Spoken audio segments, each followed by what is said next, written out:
Magandang umaga. Narito na ang pinakahuli sa lagay na ating panahon ngayong June 9, 2026, araw ng Martes.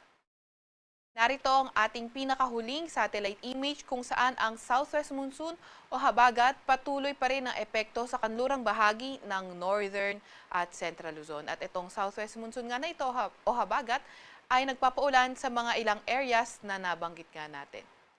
Sa ngayon naman, wala tayong namomonitor na low pressure area or bagyo sa loob or malapit sa ating Philippine Area of Responsibility.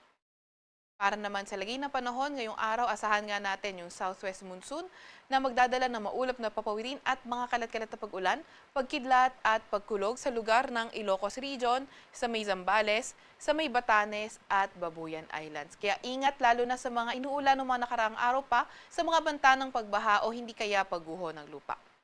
Para naman sa lagay ng panahon sa Metro Manila at nalalabing bahagi ng Luzon, asahan ng bahagyang maulap hanggang sa maulap na papawirin at mga tsansa nga ng mga localized thunderstorms. Inaasahan nga natin until tomorrow, posibleng maging maulan sa lugar ng Zambales at sa lugar ng Ilocos Region, Batanes at Babuyan Islands, posible in a few days maging maulan pa nga rin sa mga nabanggit na lugar.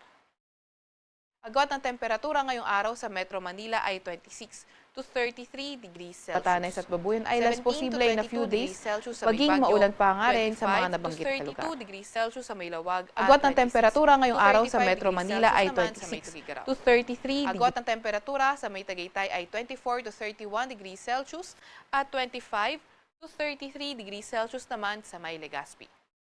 Agwat naman ng temperatura sa may Puerto Princesa ay 25 to 33 degrees Celsius at 26 to 33 degrees Celsius naman sa may Kalayaan Islands.